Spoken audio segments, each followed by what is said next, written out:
Ustadz, apa Ustadz? Ada pertanyaan juga nih Ustadz. Masih terkait safar juga nih Ustadz. Biasa kan misalnya kita nih safar yang jaraknya cukup jauh ini Ustadz. Ya.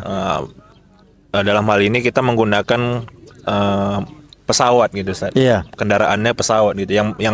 Yang tidak memungkinkan kalau sepeda motor atau mobil kan kita bisa menepi untuk sholat ke masjid gitu Ustadz. Nah, ini kalau pesawat nih, contoh jamaah umroh lah Ustadz. Iya. Jamaah umroh itu kan baik itu dalam keadaan pergi atau pulang memakan waktu sekitar 9 jam atau 8 jam seperti itu kan Ustadz. Nah, dapatlah waktu sholat.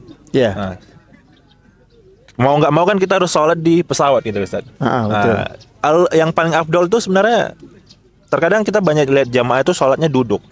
Yang paling afdol itu sebenarnya cara sholat di pesawat itu seperti apa Ustadz?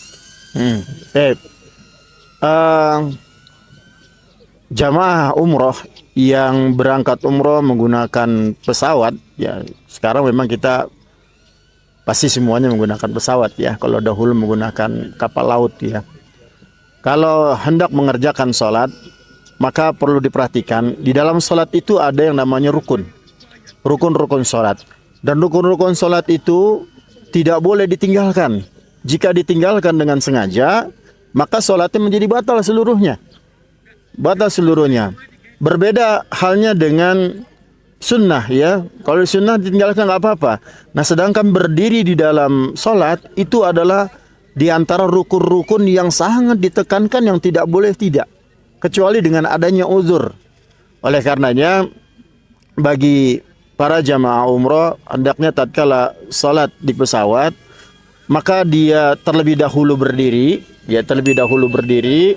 dan kalau memang berdirinya itu nyaman dan tidak ada mudarat darinya maka silahkan berdiri terus gitu ya, kecuali nanti pas tentunya kalau ruku sujud itu kondisi tidak bisa ya berdiri. Namun di saat berdirinya itu tidak nyaman atau tidak bisa kecuali hanya sebentar saja, maka cukuplah dengan ketika takbiratul ihram dia berdiri, maka ketika itu dia boleh untuk duduk. Memang di sini kita tidak memungkiri adanya khilaf di antara para ulama. Sebagian ulama itu memang ada yang mengatakan sudah boleh langsung dengan duduk. Itu akan tetapi ya ini adalah perkara rukun. Hendaknya berdiri kemudian takbiratul ihram. Jikalau posisinya itu tidak memungkinkan berdiri lama gitu ya, maka silahkan duduk kemudian lanjutkan aktivitas setelahnya ya dengan cara duduk begitu. Wallahu alam. Berarti dimulai dengan berdiri terlebih dahulu, Iya. baru dilanjutkan seterusnya seperti itu. Iya. Masya Dengan Allah. duduk.